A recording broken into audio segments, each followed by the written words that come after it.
Welcome to this virtual plenary on racial equity and early childhood systems leadership. I'm Susan Hibbard, the director of the BUILD initiative. I've adored meeting many of you over the last 2 days in virtual sessions. It's always inspiring to me to hear from dedicated state and community leaders sharing your ideas, your experiences, and your efforts. Most of you know BUILD, but if you don't, you'll get a clearer sense of our values, goals, and approaches from the presenters this afternoon. So I'm just going to take a second to explain BUILD's connection to the National Collaborative for Infants and Toddlers, NCIT. BUILD manages the NCIT Capacity Building Hub. Tierney Lloyd directs the hub for BUILD, but she was called away this afternoon, so I'm welcoming you on behalf of the hub, on behalf of her, and of BUILD. The hub's entire point is to support you and your coalitions as you do your work to extend the provision of opportunities to pregnant moms, infants, and toddlers. Your funder and ours, the Pritzker Children's Initiative, or PCI, selected BUILD to manage a support system for you and your coalitions, and that's the hub. We're committed to helping you do this work in ways that ensure that families and communities that have been historically discriminated against and continue to be marginalized by funding allocation and placement of services can access programs and services of high quality and aren't blocked from having voice and power and being co-designers. Next slide. The NCIT Capacity Building Hub has many aspects. A lot of you are already working with your hub support leads. They provide and broker tailored support for your state and community leaders and coalitions. These hub leads are drawn from the staff of BUILD, 0 to 3, the Ounce, the Center for the Study of Social Policy, Vital Village, and many others. In addition to these hub leads, there's a community fellowship. Today was the launch of the second cohort of community fellows, and they began building their community today. And soon we'll start a state level fellowship to support prenatal to 3 leaders who are leading for equity. The hub also hosts several ways for you to access resources and connect online. The BUILD website houses the NCIT Capacity Building Hub landing page. That's specifically for those of you who are knee-deep in the work of building and changing policies, infrastructure, programs, services, and practices. And then there's the ncit.org website, which is a space for those who are just getting involved and who want to hear about how they can do something to support infants and toddlers. What's already known about effective communications, and how are people measuring impact? The newest addition to online resources is the NCIT Exchange. So far, we've just launched a little piece of it, but increasingly, this will be a way for you and other prenatal to 3 leaders to share ideas and ask each other questions. Communities of practice will have community spaces on the Exchange, and we'll have topical areas as well. So there might be an area, for example, for leaders who are working on systemic infrastructure for family childcare, where people doing that work can talk to each other and share their ideas, ask each other questions. Next slide.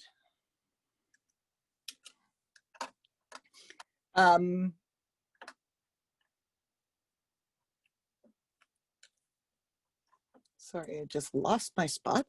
For 2 decades, the JB and MK Pritzker Family Foundation has sought to catalyze effective solutions to society's needs. The foundation more recently launched the Pritzker Children's Initiative with the vision of helping to build a promising future for our country by investing in and supporting solutions in early childhood development and focusing in on the prenatal to age 3 period.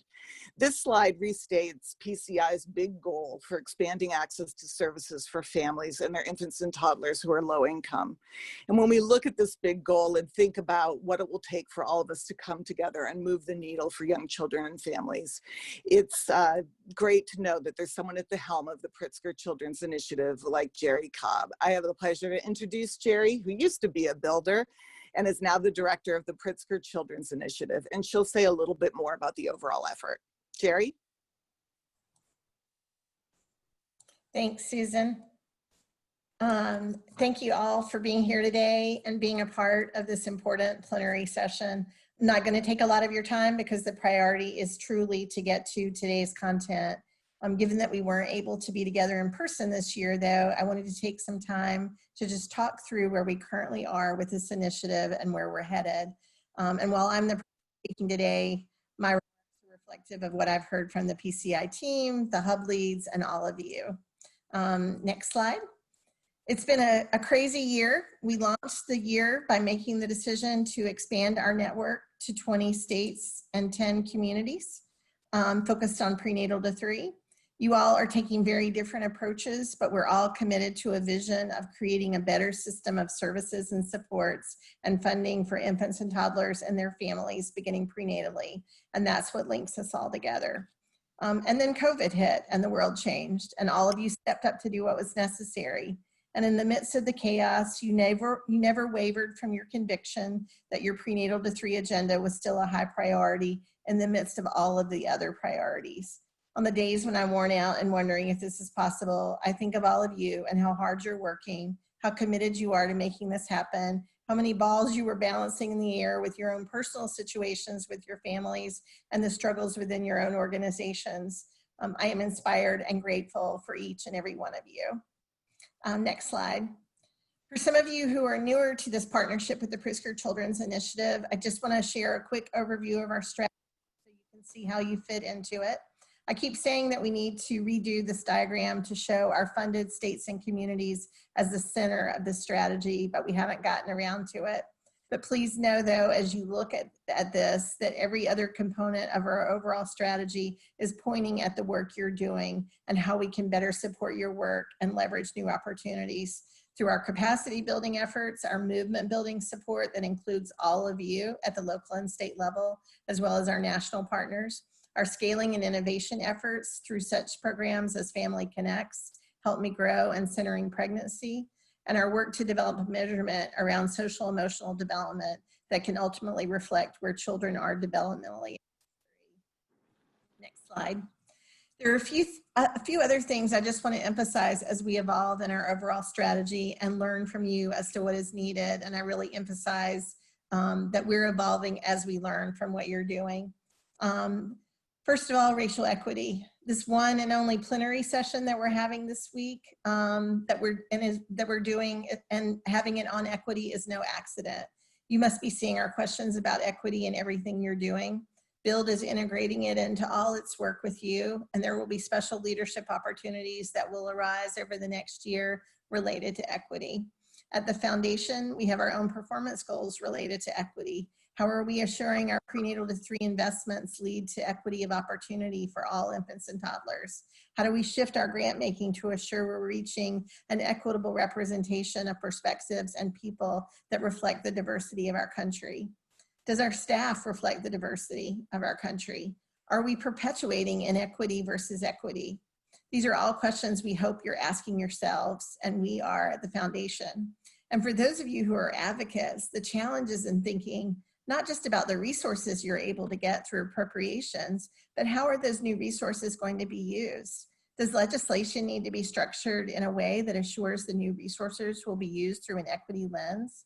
We all need to be thinking literally 5 steps ahead in this regard and brainstorming regularly with our public and private partners about how to use new and existing resources in the best way possible to reduce existing racial disparities. PCI is in the process of determining now how we can best support your work in this regard, and we welcome your input. Another area we're focused on is around family leadership and engagement. And again, we're thinking about this at PCI and determining how we can most strategically support your work.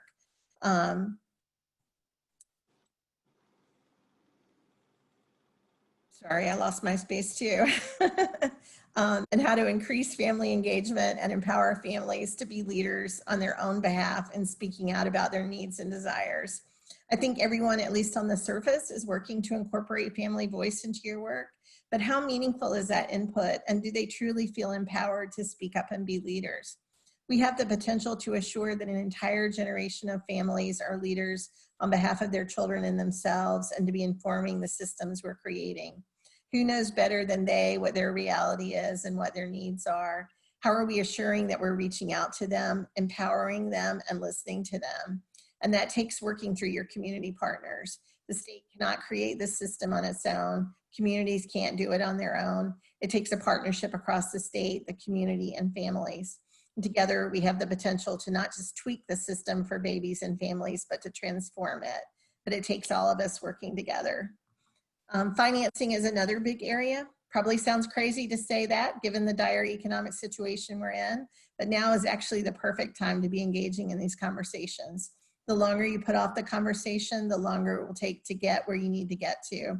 Financing, of course, is about creating new revenue sources and increasing existing ones. And there's no doubt we need more money, but it's also about looking at your existing system. What can be done differently in your system that will result in economies of scale and efficiencies? Are there strategies you can use that mitigate a problem and shift resources into those mitigation efforts and savings in other systems? All of this needs to be factored into your thinking around financing. Think about what you want to do around financing and let us know. We're exploring additional ways we can be supportive, but would love to hear from you as to what you're thinking. We'll also be launching an opportunity for states around child welfare primary prevention efforts. There are a lot more details to be filled in on this work, and I know Brenda Blassingame on the PCI team would welcome your input if this is work you're thinking about as well. And I should emphasize with all of these strategies, we want to hear from you. You are the ones we're learning from, and you help inform the direction we go in. For even the smallest or biggest idea, share them with your PCI or hub lead, and let's strategize together as to how we can be supportive. You guys are the ones making all this happen. You're the ones with the big ideas and an understanding of the reality on the ground. And we are literally drafting off of your great work. Next slide. And there's another opportunity you'll soon be hearing about. Hopefully all of you participated in last week's Prenatal to 3 State Policy Roadmap launch that the University of Texas hosted. And hopefully you've read some of the materials on the website. It is chock full of resources and tools that can inform your strategies and advocacy efforts. I will say that it doesn't have everything in there that we'd like to see. Childcare is one area that is severely limited, and other areas too. But we're working on it. And in the meantime, there are great recommendations in there that are linked to evidence and that we know will get us to better outcomes for infants and toddlers. There's no question about that. This new resource is targeted to policymakers and those that educate policymakers. And the feedback that we've gotten from Democratic and Republican legislators is that they see this as a helpful resource in informing their work. So there are a number of recommended policies in the roadmap specifically related to economic security that aren't in your plans, mainly because we told you not to incorporate them into your plans under the state and community grant competition priorities. Now we're saying that everything is on the table. If there are any of these recommended economic security policies in the roadmap that you want to incorporate into your plan, or if you want to be part of a related coalition on any of these, let your PCI or hub lead know. We know you already have a lot on your plate, so please don't feel any pressure at all to do more. If this was already a priority area though for your coalition, or you see an opportunity that is moving that you want to be a part of, then feel free to incorporate it into what you're doing. We're working on a bonus opportunity related to these, and we'll get that out to you shortly. But again, as I said, don't feel any pressure at all on this. We know you already have a lot to handle. And finally, if anyone has a question about this, please know that we are with you through the good times and the bad. I know there's a lot of obsession right now about pre and post-COVID baseline numbers and what counts towards your goal and what doesn't. Please be assured that we know there's a lot up in the air right now and that your work may take a lot longer than you planned, but know that we are right there with you on this journey through the ups and downs. We know that you are giving it your all, and we know that we all have the same vision that we're marching towards together, a better system of supports and services and a better future for babies and their families. Of course, we do need to see progress of some kind and to know that you're giving it your all, but ultimately we know you are going to get there and all the way. We know babies can't wait, and every day that goes by is a lost opportunity to build the needed system of supports for babies and their families. I think before COVID hit, we were on a fast-paced path. We knew this was our time, and we were building the drumbeat, and it created a buzz around the country related to infants and toddlers. The drumbeat is still there, but it's muted somewhat in the midst of all the noise and the chaos of the pandemic and politics. We have to forge on, though, always with the knowledge and conviction that ours is an essential mission, and that for every day that goes by when we must wait behind other priorities, babies are losing out and not getting what they need. Why I work so many hours and why I feel such a sense of urgency, and yes, why I send so many emails. I harken back to the days when Smart Start was just getting started in North Carolina. That was our state's early childhood initiative. We had a governor that was passionate on early childhood, and he knew he had only a small window of time to get things done. We were on a mission. It was a campaign that might end with his departure from office, and we had to make the most of literally every minute and every opportunity. It was in the days of fax machines. Everyone didn't have email, and I would be in the office at 5 a.m. cranking out faxes to 100 counties in the state, letting them know of the latest threat or the latest opportunity, and giving them the tools and messages that might be helpful as they formulated their strategy to grow and expand Smart Start across the state and to educate legislators on why it was so essential. And that's the same urgency I feel now. This is our moment in time, and we can't let it go past without taking advantage of every single opportunity. Babies are being born and growing up. They aren't waiting on us to get our act together and figure it all out. They're counting on us to get it right as quickly as possible. I thank all of you with whom we are on this mission together to get to a better place and time for every baby born in our country to get what they need and deserve to have the best life possible. In closing, I'm borrowing a quote from the governor of New Jersey when he was asked recently by a reporter how he could prioritize the newly introduced baby bonds at a time like this. His response was that we can't ignore tomorrow. So thank you all for what you're doing as you prepare for a tomorrow that is better than today for infants, toddlers, and families. Thank you. Thanks, Gerry. And now I'm really pleased to turn it over to three great leaders from the BUILD initiative, Dr. Sherri, Killins, Stewart, and Aisha Ray, who are the co-designers, co-founders of BUILD's Equity Leaders Action Network. Sherri also is the co-director of state services for BUILD and the director of systems alignment and integration. And Michelle Stover Wright, who is our manager of evaluation and research, and who has worked with many of you, I think, already on data and the role that data plays in these systems building efforts. So take it away, Sherri. Thank you so much, Susan. And as Susan said, this presentation will go quickly and we'll talk about a lot, but Aisha and Michelle and I think of ourselves as facilitated leaders. And so we are hopefully beginning a journey with you, one that we can continue to talk about over time.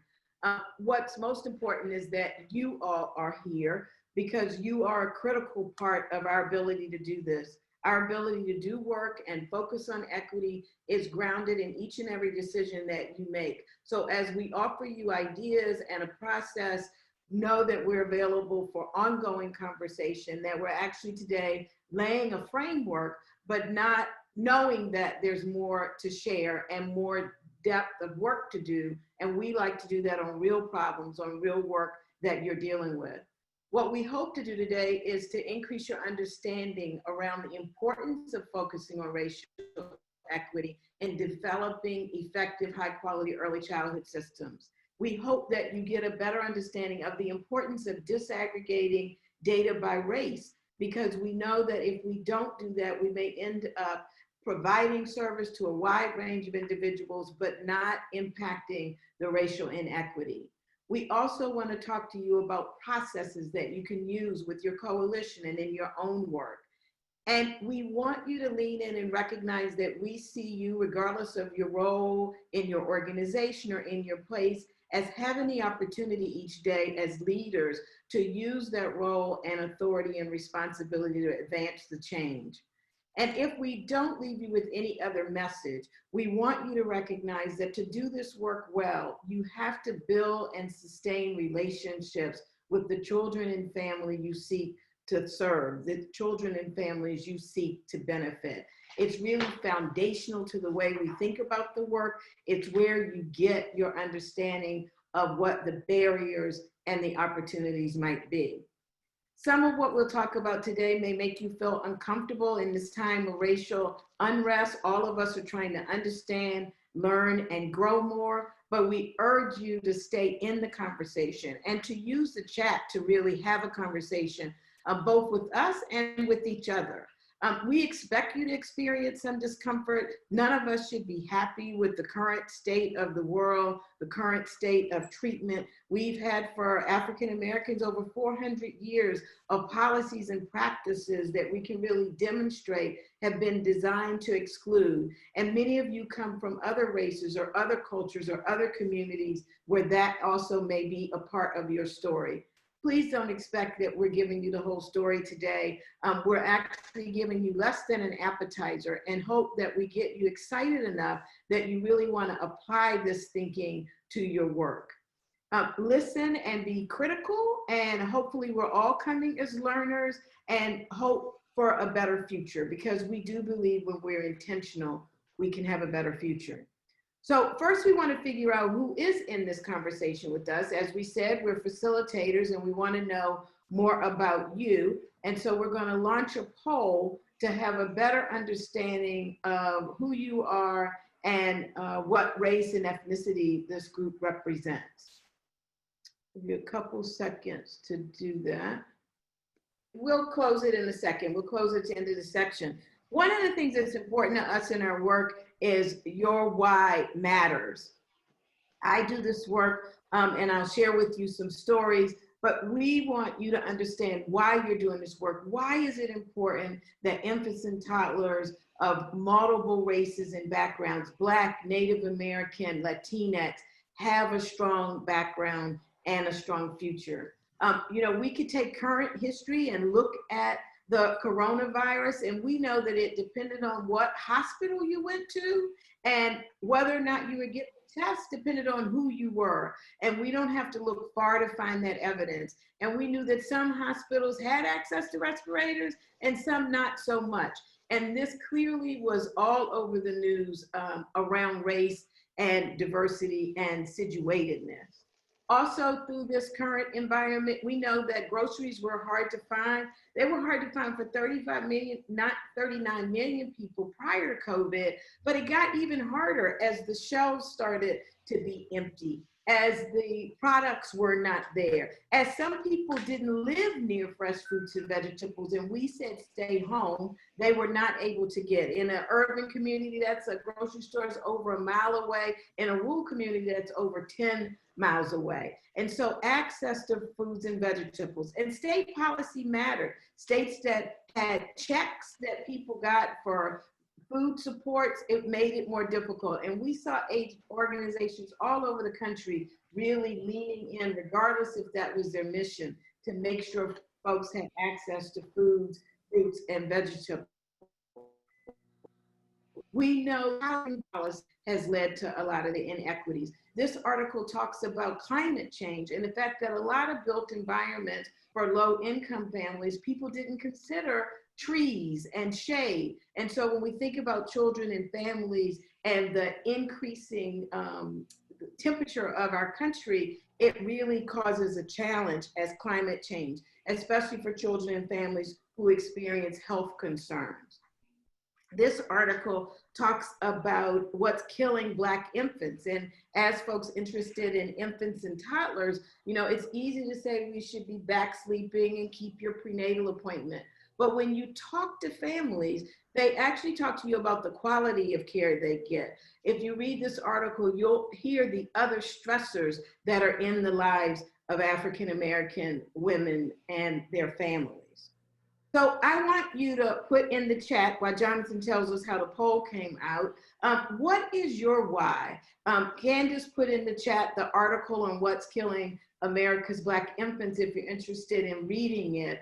But we also want to hear, what is your why? Why are you focused on equity? I think a lot, as all of us are recently, about Ruth Bader Ginsburg. And the thing that sticks with me is they said she went to college, she was educated. There's 2 burritos. I'm cooking the vegetarian and I left you the chicken.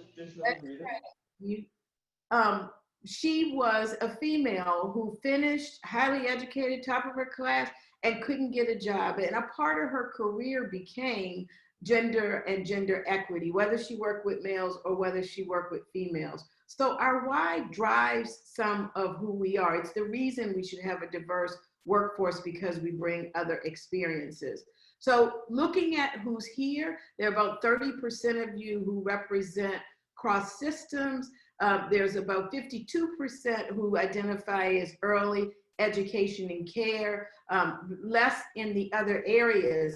And I want to challenge you to stretch your partnership, because as we think about race and we think about equity, it's essential that we have a partnership that includes many and diverse individuals. So here is another poll, which we'll put up, and then I'm going to do a summary on this section while you're answering this question. So these two questions ask you, in your P&3 coalition, do you understand the racial and ethnic differences in the data on child and family well-being? And you notice here I'm using well-being because it's not just about a healthy birth, a birth at a healthy weight. It is about family well-being. You'll see that if you read the article on Black infants. P&3 Coalition, do you understand how individuals and communities have really today and historically fought against being marginalized? Really, individuals are not waiting for us to show up for services. We've seen a lot of marching, we've seen a lot of unrest, but that's not a new thing. And families do it when they make 20 calls to get a service. I had a family tell me recently, they had been calling, and with COVID and with offices being closed, it's hard to get a response. So our families are not inactive, they're very strong, and they have leaders in the communities, and they lead for their families in trying to move forward. So Jonathan, put up that poll, and we can let people answer that as we go through. Oh, great. All right. So the results on that poll are that 45% of you think it's true, 36% think somewhat true. And so we encourage you to continue to understand the differences. And the way you understand it is in your community, thinking about who you want to support, who you're trying to benefit, and being in relationship, not once, but in an ongoing way.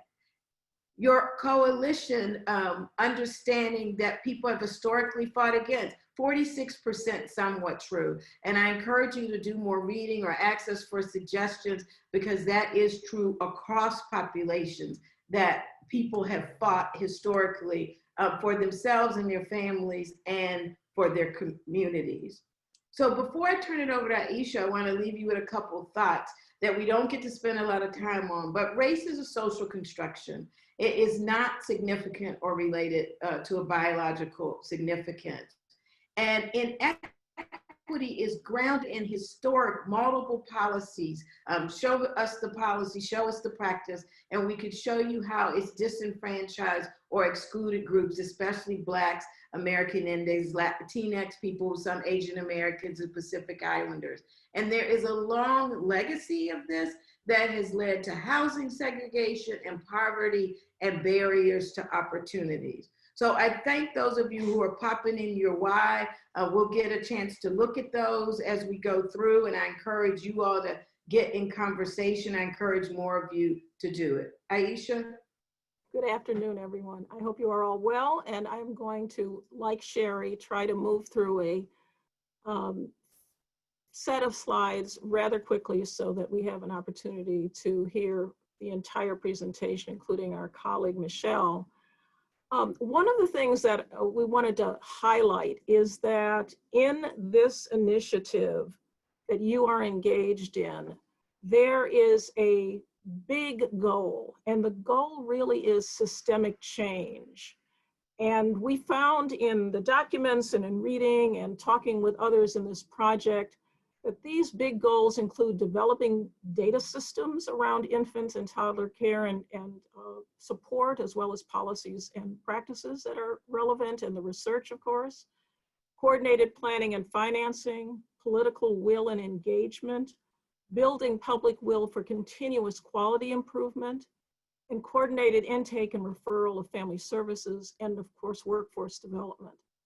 We wanted to point all of us in this conversation to a set of realities that exist within the United States that make achieving these goals particularly challenging if we look at issues related to equity, particularly racial and social class equity.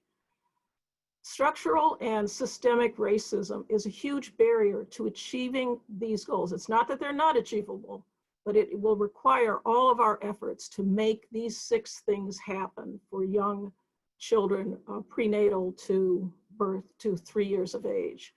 There are deficit ideologies and animus towards immigrants and the poor, towards people of color, that have been created by structural racism and sustained by structural racism and systemic inequality. There are hollowed out communities in which historic and continuous disinvestment in those communities and the people within them has led to low wealth and a set of other challenges and developmental risks for very young children and for family well-being. There is medical apartheid, educational apartheid that has led to suspicion, and that suspicion often has led to individuals and communities not wanting to partner with practitioners and others who come into communities to supposedly do good for them. There's a long history in which, for instance, in Black communities, there's research that has documented the high levels of suspicion Black Americans have about medical professionals, and we've seen this in the reaction to COVID and to issues around the vaccine. We know it's also been an issue in home visiting. Indeed, in immigrant communities, there's also suspicion whether or not outsiders representing what appears to be state government or state interest are really going to in cahoots with ICE. So these kinds of structural issues that have influenced certain kinds of beliefs, attitudes, and resistance to intervention and support from others is something we need to focus on and think about if we're trying to build these a system that has these six characteristics, pardon me. Next slide. In addition, we know that including structural and racism, there also are the personal capacities of all of us, of leaders and legislators and others, implicit biases and explicit biases such as racism, anti-immigrant feeling, homophobia, and all of those kinds of issues that can impede our effectiveness in building these systems that young children need. There's also interpersonal animus that can build up between groups who are pitted against one another for meager resources. And there are institutional challenges in terms of the way programs, policies, regulations, institutional cultures impede effectiveness and sometimes produce and reproduce inequalities. So these barriers are profound and need all of our collective effort. Individuals, it's very hard to change, particularly institutional and structural racism and classism without a collaborative effort. And we're going to talk more about that as we go. Next slide, please. So I want to talk briefly about our frames. Our focus has been, and we've done a lot of work on these subjects. And one of the things that we realize is there are really important kinds of assumptions to be made to do racial equity work and to do it effectively.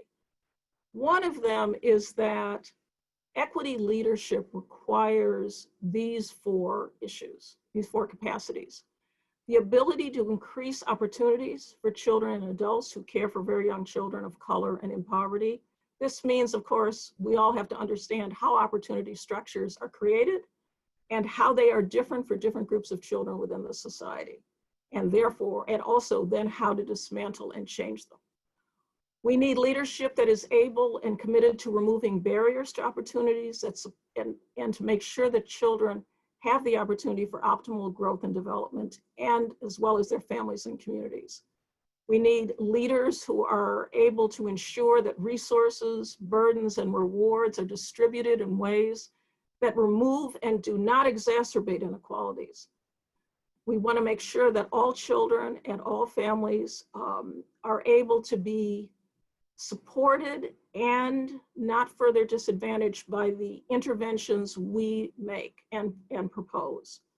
And finally, we need to have leaders who can ensure that mechanisms are in place to determine who is disadvantaged and advantaged and privileged in certain kinds of settings, and to change and reframe and reform initiatives, policies, and programs so that they are designed to increase advantage and equity and to dismantle inequity.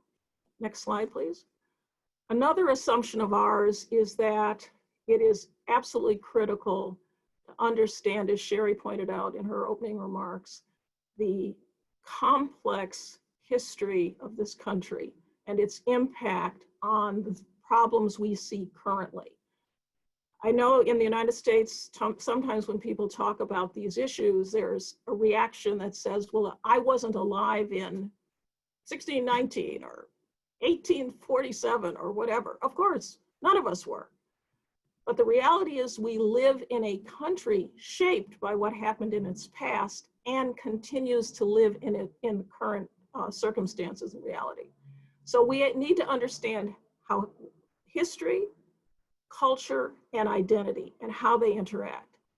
Almost everyone born in the United States develops, for example, a racial identity. It's very rare that you find people who will not fit themselves into one of the racial categories. These racial categories are completely social constructions in the United States. They don't have any compelling meaning other than the meaning we place on them. And that meaning is profound and creates enormous challenges for particular groups of color, Blacks, Native Americans, Asian Americans, Pacific Islanders, and Latinx. In order to address those issues, we have to understand them. In addition, we have to understand how they've impacted us internally, what our biases are, how we experience privilege, how we have internalized racism and other kinds of oppressive beliefs and attitudes and ideologies, and how that shapes our interaction with others. We need to know that we need to think about how power and class, particularly economic structures, have reinforced the privilege of some and the disadvantage of others. And we need to also understand how these issues are expressed in external, that is not just in our internal selves, but in our external behavior and interaction with the world, how we deal with others who are not like ourselves, as well as members of our own groups, how institutions reinforce inequality for us or privilege for others, and how structural racism, structural inequality, segregation function to, again, create a world, a country in which inequality is a profound factor in everyday life for too many individuals. Next slide, please. One of the ways to think about this has been summed up in the notion of zip codes. And I'm sure many of you are aware of this literature on zip codes and why they matter. We know that within a given geographic area, like the city of Chicago, for example, there can be zip codes that are literally next to one another, in which one group of children in one of those zip codes is receiving great education, safe housing, nutritional food, and all of the advantages, all of the opportunities that the society has to offer that assure optimal development. Right next door, in another zip code, are children who are living in a hollowed out community in which there has been systematic disinvestment, in which institutions that should support children either do not exist or they are very weak and often not as effectual as institutions in that other zip code. So this issue of opportunities and understanding how critical they are in our work with children and families, but also our work to create systems that really support infants and toddlers is really important. Not every child has the same opportunities. Pathways are very different for children who are privileged and children who are not. And trying to change that is a critical part of what we should be about. Next slide, please. We know that another issue that is important in understanding racial equity is this issue of equality. one of the conversations that often comes up about racial equity is that it's not equality, it's different, and it's better. That is, in a sense, true when you're just comparing equity to equality, but we want to make sure that we all understand that we live in a country in which equality is actually our universal goal. We want everyone to be treated equally. Our problem is that that is not the case. So equality is a universal goal, but the tactic we are taking is to target those communities and children and families that do not have access to equality, and in fact only have inequality or too much inequality in their lives. So it's very important to think about the fact that we want both for kids, but our strategy to get to equality is really through equity. Next slide. This image that you see before you, many of you may be familiar with, it makes this case. That equality, which is you see pipes going to communities. On the left side of your screen is equality, where pipes, a single pipe of resources is going to people who have advantage, who are on the right side of that picture, and communities who have disadvantage, who are on the left side. What this does is not change the balance between equity and equality. On the other side of the slide on equity, we see that when we have equity, the community on the left has 4 pipes going to it. Community on the right has fewer pipes going to it because they already have enough resources, and the community on the left needs more in order to move to the position of equality with the other community. So here's a poll question.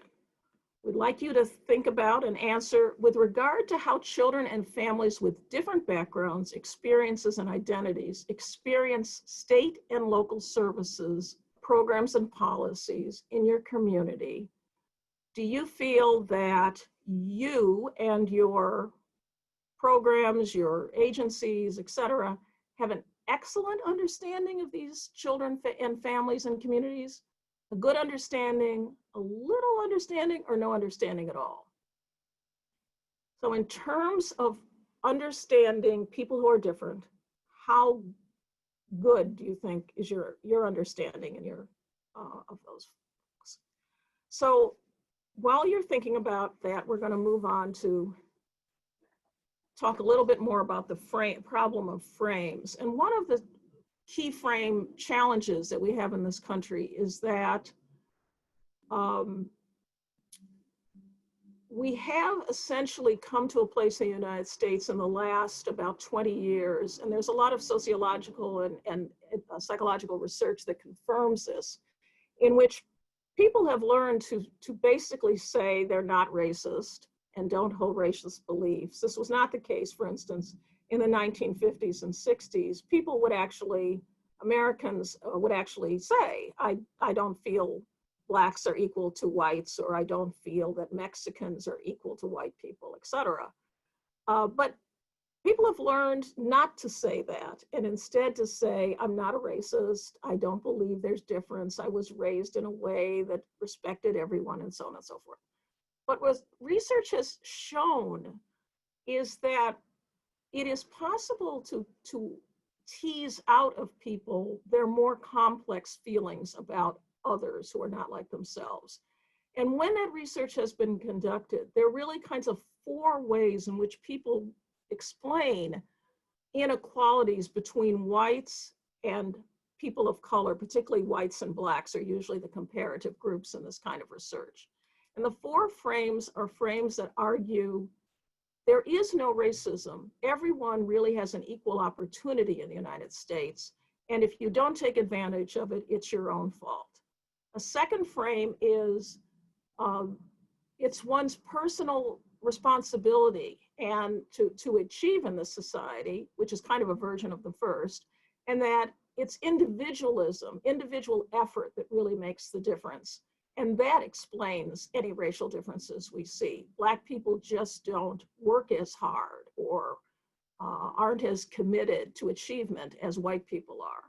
A third frame is that the factors central to racial privilege and racism, such as segregation, are merely a normal reflection of each group's, quote, natural preferences, close quote, to be with their own kind. So that when we see segregation, for instance, in housing, the explanation someone who has these beliefs would say is, well, Blacks just want to live together with their own folks. And white people just want to live with their folks. That's really just a personal preference. It doesn't have anything to do with race. And the fourth explanation we hear that has emerged from this research is the meritocracy argument, which says America's really a level playing field. Everyone has a fair chance. And if you don't achieve, it's not because anyone held you back. It's because you yourself didn't work hard enough to achieve. Next slide.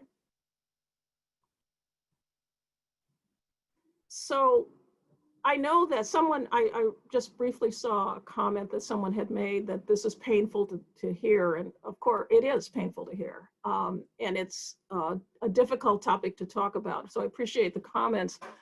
I will just say that it's painful to hear, but it's also painful, obviously, to experience this if you are told your achievement is your lack of achievement is your own fault, not due to any kind of structural issues. So it is a complex issue, and we hope to talk more about that over time. When you as leaders, our hope is that you as leaders, or anyone who is a leader in this work, is really able to understand the historical legacy and current reality of racism and exclusion, and works to build systems that are anti-racist, equitable, and inclusive. It's a tall order, but it's an important order. If we want to make difference for young children birth to 3, and we know that the children who are at birth to 3 who are most threatened developmentally are children of color and children in poverty, then we have to address issues of racism, classism, and exclusion that are part of our society. We're looking for leaders who act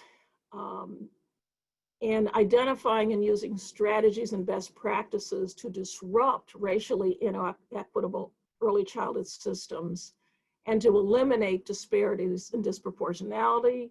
We are looking for leaders who work across systems to disrupt systemic and structural inequalities, and leaders who intentionally work with and listen to the experiences and perspectives of those most affected, those families and communities most affected by our policies and programs, because they actually have a perspective that is critical for our understanding in order to improve things. If it's not working for them, it's not working. Next slide, please. Yeah, let's get Jonathan to put up that poll so we can see what the answer was to the last poll as we go into the next section. Right. So the question was, with regard to how children and families with different backgrounds and experiences, how well are they understood within the coalition? And only 5% of you felt that there was an excellent understanding, 66% a good understanding, 28% and 1%, about 29%, almost a third of people felt to little or no understanding. So this is an important thing to think about, obviously, and to work harder at. I thank you all for your responses to that poll. We're going to move on to looking at leading for equity, and Sherri, Michelle, and I are each going to talk about sections of this. We're going to talk about 5 topics, focusing on root causes of inequity in early childhood systems, taking action, working with other people, programs, and structures, using data to plan, to decide, and to monitor, and focusing on leaders and leadership. So the first part of this is, again, another poll question. So this is within my roles and responsibilities. I take action that influences and tailor strategies to benefit and respond to Black, Latinx, and Native Americans or other specific populations in my community. So this is asking about your own particular agreement on this statement. Do you strongly agree, disagree, or strongly disagree? So I'm gonna, while you're doing that, I'm going to go to the first topic of this group, which is of this cluster of 5 topics we're going to talk about. And that is early childhood systems and inequity. Jonathan, do you have the response yet? Okay, we'll keep going. Oh, thanks, great. So in terms of your own feeling that you have, you know, this issue down pat, 34% of you strongly agree with the statement and 60% agree. So that's a majority by far, and only 5% disagree. Very, very good. This is clearly at odds with the previous question. So between those individual responses and what you think is going on in the coalition, there's obviously a big gap. So that's another area in which to sort of think through what's going on here and how do we change that. In terms of early childhood systems and inequity, one big bucket of responsibility for leaders is to focus on root causes of structural and institutional inequality. Both structural and institutional factors must be dismantled, and other kinds of ways for that, for those institutions to function have to be developed that are more democratic, more open, and engage families and communities much more substantially than they do currently. And so this is, we recognize, a big lift, but there are ways to begin to raise issues around this that are very important to do. So the next poll question asks you about the coalition. The coalition will be used to shift state or local policy, practice, and programs to benefit children and their families who are racially diverse. And the second is the coalition is currently working collaboratively across institutions and organizations to develop tailored actions to promote access and benefit to Black, Native American, Latinx, and other specific populations of children and their families. So if you all would respond to that poll, that would be great. And I will go on to the interlocking deep structural factors that support inequality. We know that the structural nature of the inequality includes issues of wealth gap, low poverty or high poverty rates, segregated communities, segregated poorly resourced educational systems, child welfare policies that disproportionately disadvantage children and families of color, housing policies, criminal justice, and a host of other issues. All of these can be part of the systems that you think about as you're working. Jonathan, do you have a response to these two, poll number 5? Great. So again, the vast majority of you strongly agree, and agree is 96% of you feel the coalition will be used to shift state or local policy, et cetera. And in the one below, which I have to move my screen a little bit here, the coalition is currently working collaboratively. Also a strong response, but not as strong as the previous one, but pretty good. 85% strongly agree that the coalition is working collaboratively across institutions and organizations to tailor approaches. Very good, thank you. We know that the disparities and inequalities in state systems serving young children birth to 5 and their families include access, availability of programs, affordability of programs, and eligibility to receive programs, among other things, and that many of these programs are not sufficiently culturally responsive or employ culturally responsive practices to support young children. This is a key equity issue. Particularly with very young children, we know it is incredibly important for the workforce to have the capacity to speak to families and to comfort young children and support and care for them in the languages those children speak at home or hear at home. So this issue of cultural responsiveness and linguistic responsiveness and competence is critical. Programs with language competence that match the families and children for whom English is not their first language are programs that generally are often have a higher percentage of the workforce in those programs that represents those communities, another critical resource for those communities to use and for us to think about. And finally, it's important to think about the policies that we support. We have plenty of examples, and I think the Flint water crisis is one of the most profound challenges we have had in this country, in which adults who had been elected to office made the decision to essentially change the water system for a whole city. And the repercussions of that policy decision have been dramatic and absolutely damaging for many children and families and elders and others living in the city of Flint.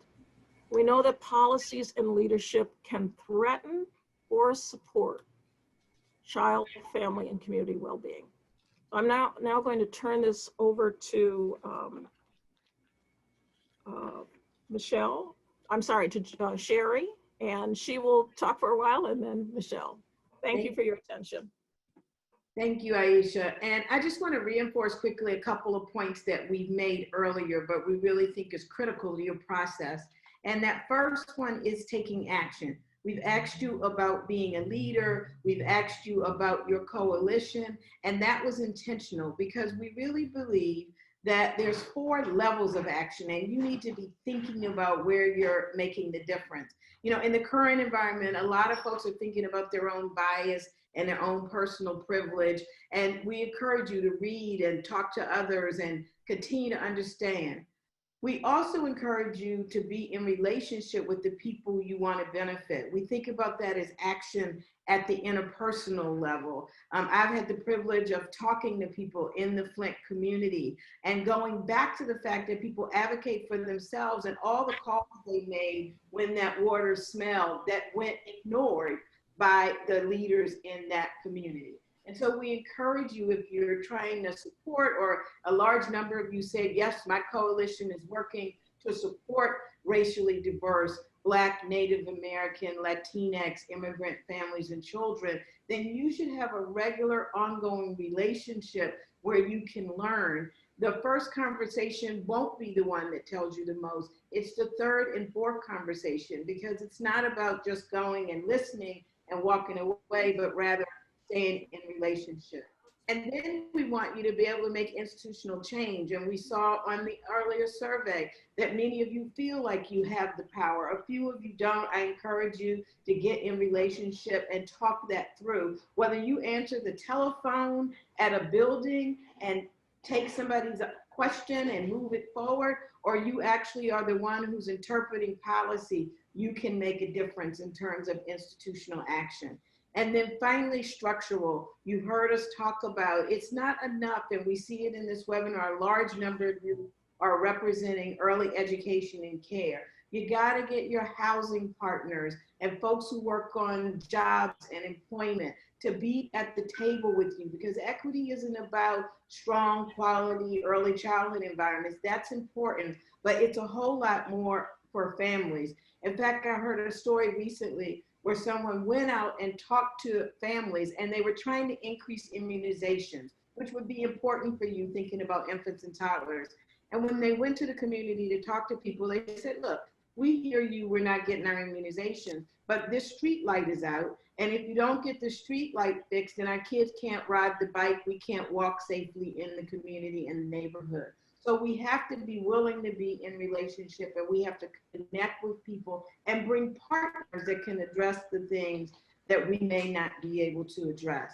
I won't spend any time here. Gerry started out talking about the tools of government. These are examples of policies and legislation that is designed to increase equity. But it does matter where it shows up and who's benefiting. And Head Start is still not serving the majority of children. So we can't just depend on these environments. And while SNAP is a great resource, we know lots of children and families who receive free and reduced lunch during the school year, and then in the summer are not linked to that particular resource.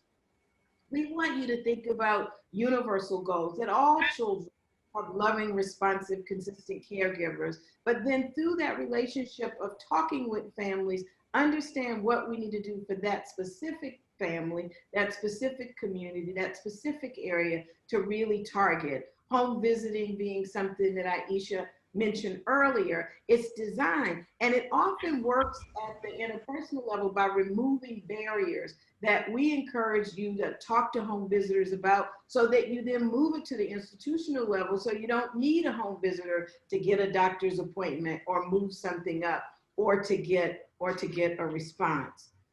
Racial equity really requires the participation and engagement of stakeholders and those farthest from opportunity, because they are the ones experiencing the services. If you talk to moms whose babies have died through in the category of infant mortality, both the babies who lived and babies who died, both if they're Black, Brown, Latinx, a lot of times talk about poor quality health care. And so we do have to hear their unique perspectives.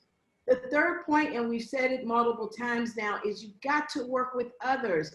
This comes from the workforce report, but it shows you the complex nature of things that both practitioners and settings and are in communities. We need to recognize that this is a systemic issue, that these things are connected, and that you have to work together across the early childhood system to really make that change.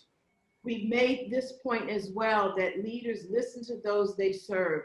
They recognize the assets that families are bringing. You know, African-American fathers are more involved with their children than other races, was discovered, but we don't talk about it that way. We talk about absent fathers or fathers not being involved. And what they found in the study is they're not married, but not married doesn't mean you're not involved with your children. So how are we telling a story of assets and engagement through the voices of the community? How are we understanding their culture and their community, what they want for their children? I did focus groups once talking to moms, and they talked about how they wanted their children to fear God. If that's where they start, that's where I start as we think about the things that we think they should know, be able to do, and engage in. You really have to appreciate the community, and you got to include them in the monitoring of services, not just the design and delivery. When we do that, we're better connected to their experience of program services and regulations that many of you in this webinar can change. We develop experiences so that we understand how the barrier got created or what the deficit is. John Powell does work, and he talks about, you know, we want to give everybody health insurance, but if you give them health insurance and they don't have access to a provider, then they have health insurance and no provider. And we're working in communities where there's one pediatrician. So you either don't have an appointment or you wait a long time. So we have to understand how the inequities played out. And most important, we have to understand that they are fighting every day for themselves and for their families. We need to be consistent in this engagement with families and communities. We need to determine in our policies by monitoring who's advantaged and who's disadvantaged. And we need to take our role seriously.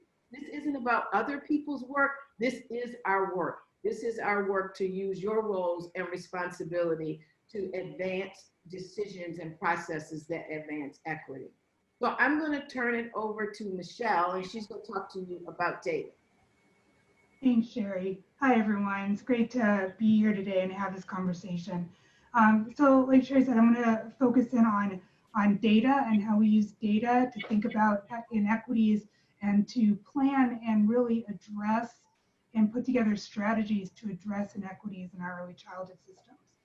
So what Sherri just talked about, she talked a lot about family voice. She talked a lot about community voice.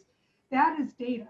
So whenever we hear from a family, that's data. I'm going to talk about kind of different kinds of data because there's a lot of different kind of data in our work. We all use data. We use census data, we use administrative data, population data, program data, and data from kids and families. And what data can do a lot of things. Data can hide inequities, but data in our work should be used to make inequities visible. It helps us to understand the trends and impacts of policies, services, and systems. It helps us understand access. It helps us understand what impacts and outcomes our systems are having for young children and their families. So our first poll in our data section is we just want to find out, does your state currently disaggregate infant and toddler data by race and poverty? And while you're answering that, I'll keep going. Okay, so data, and this is a quick slide. Data shows us and helps us understand what we know about our youngest children. So this one shows about the distribution of kids 0 to 5 from immigrant families. And you can see for the purposes of infant and toddlers, over 47% of those children are 0 to 2. So it helps us understand and know things about infants and toddlers in our systems. Next slide. Data can also provide information and insights into the patterns of disparities. When you see here, you have children in poverty, 4th grade reading, and low birth weight. It also tells the story of what happens when you disaggregate data. When you only look at national data trends, it tells one story. When you disaggregate data, you start to be able to see the impact and the pattern of disparities for our kids and families.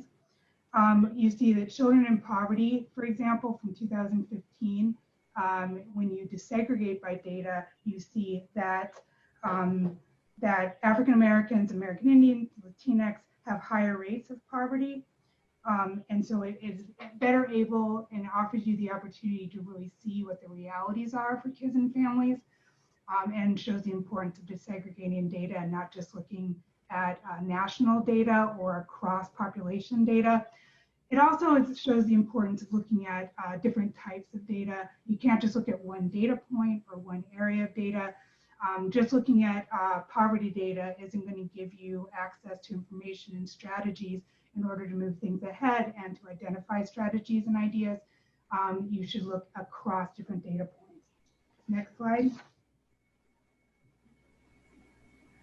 And so it also, data is also can and should be used to be able to show that poverty and race and ethnicity are linked.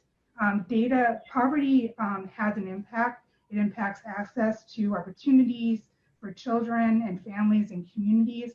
Poverty also disproportionately impacts African Americans, Native Americans, Latinx populations. These are not separate conversations. Those are linked, and data is able to show us how those are linked and why it isn't just a poverty conversation. We get this question a lot. Why shouldn't our strategies, shouldn't our system development efforts focus on those in poverty? Why are we talking about race? Why are we bringing race up? Data allows us and shows how poverty and race are linked and that intersectionality and why that cross an intersectional conversation. Next slide. Data also helps us see the complexities. Again, as we mentioned, it's not just one data point or one area of data. You need to look across the different data and use that data that guides the efforts to inform a data-driven decision-making and policies. So what this shows is it is not just percent of kids on public assistance or number of kids who are in poverty, to show the vulnerability of families and how to proceed and how to use and assure that your decisions and your strategies are data-driven. You need to look at unemployment. You need to look at food insecurity. You need to think about it across these different areas, and data helps us see the complexity of the realities of our children and families and communities. Next slide. Okay, so as leaders on equity and as early childhood system leaders, we know that disaggregated data matters. You have to disaggregate data by race and gender and other factors to expose the impact of inequality on specific groups of children furthest from opportunity. And just looking at poverty alone, without looking at race and poverty, it does obscure those impacts. You have, if you just use undisaggregated data, it tells one story, but it does not tell a full story to be able to impact the decisions that we have to make across our systems. It also, as leaders, we have to set up the capacity and the expectation that our data will be disaggregated. I think a lot of us that work in data get pushback on that. It's not available, I don't know how to do it, we don't have available data. As leaders in our systems, the assumption is that our data is disaggregated, and we have to set up the capacity to do that. Next slide, please. Okay, and disaggregated data also matters because it lifts up hidden data and hidden information. So even once you disaggregate by race and ethnicity groups or these mega racial categories, things are still hidden. So you can see this data around SNAP data when they further disaggregated among those who identified as Asian. Data that intersects poverty, race, gender, ethnicity, and that intersection is key. And data is not value free. I think a lot of people like to think that data is objective and straightforward. Data has a lot of values layered over it and biases laid over it. How is data analyzed? How is it collected? How is it shared and reported? Who is part of the interpretation of data? All important questions we have to think about around equity. Next slide. Okay, so part of being a leader and thinking about data as a leader for equity, we have to intentionally measure change for racial equity to improve systems. Families, communities, providers need to be brought into that process. We cannot do that in isolation. We have to consider and understand our own bias and assumptions, and bias and assumptions are built into our data. It's complex and so it has to be a group, non-siloed effort. So, again, I think we have a poll. Oh, go ahead. Yeah, go ahead, the poll. That's good. Yeah, Jonathan, do you have the poll results for? All right, so when asked if your state disaggregated data by race and poverty, about a quarter of you said yes. About half said kind of in a limited way, some are unsure. So like I said, it's a policy area, and it certainly is an area for leadership across our states and communities in order to dismantle inequities in our system. So I'm going to cover the fifth area, which is why we focus on leaders and leaders for racial equity in early childhood systems. And I think we've said leaders many times in this discussion. But we really do believe that leaders and leaders as a part of coalitions and cross-sector systems can create the kinds of relationships that will make changes. We believe you can tailor your implementation and that you have access to decision makers so that you can think about fair and equitable distribution, which doesn't mean everybody gets the same amount. It means you really are in relationship and you understand what's necessary in community A versus community B in order to get a good result. And you're responsible for acting and solving problems together, aligned. I think COVID has pushed us all back to our silos as we try to rapidly respond to decisions, but that doesn't deliver the kind of equity and consistent response we need for our communities and families. We really want you to be thinking aligned. You've seen from the data and the things that Michelle talked about, the importance of that intersectionality. Poverty is not about one thing. And we've tried to outline like, well, what kinds of decisions are we talking about? Well, any of you that interpret policies, write policy, legislation gets written and then a department puts those together or looks at current investments, if you have the chance to modify or clarify policy, you're in a space to be able to make a change. If you can modify practices and how people operate, or if you're working around professional development and training, and you're thinking about what information individuals are encouraged to get. And in this project, you're of course encouraged to think about new and modified legislation. But there's ways to do it as an individual, as you do your work each day. And there's ways that you work and give each other cover in a cross-sector system to do these things, to increase that tailoring of opportunity and that access for specific individuals.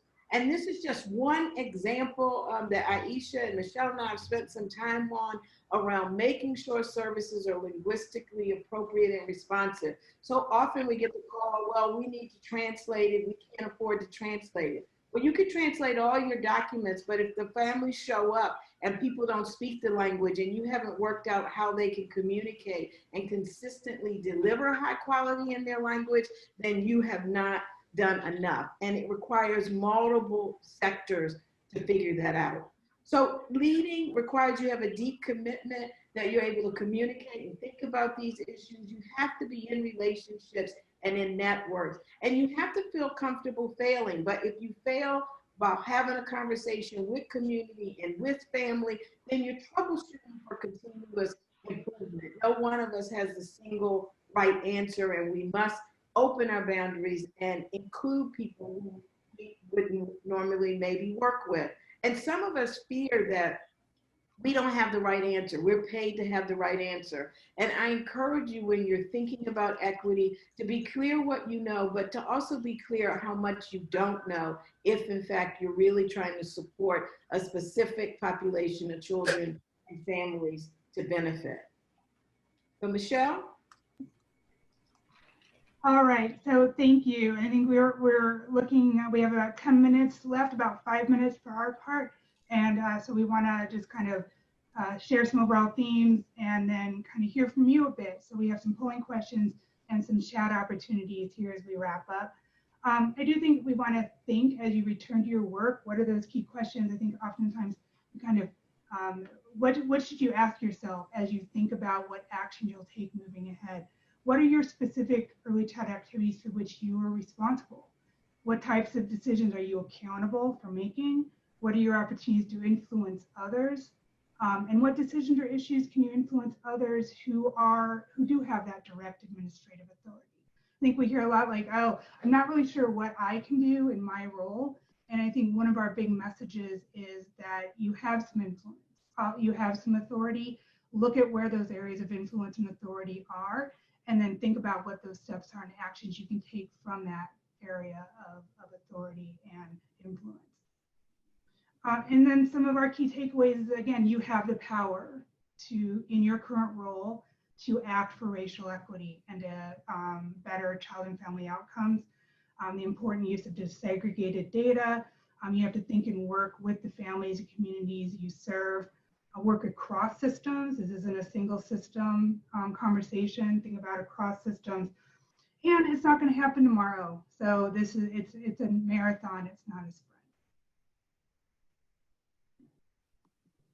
All right, so we want to hear from you more. Thank you for all the chats that have already come through. A lot of great comments, as well as it was great to kind of read how you were thinking about your whys. You don't have to answer all these questions, but if any one of them strikes you, use the chat. What struck you as significant or new? What influence might what you worked on today have in your willingness and confidence to be able to lead for equity? And what new steps or actions regarding building effective partnerships might you move on or strike you during this conversation? So I think we're going to go to the next slide, but start to kind of responding to those questions, share your thoughts and insights in the chat.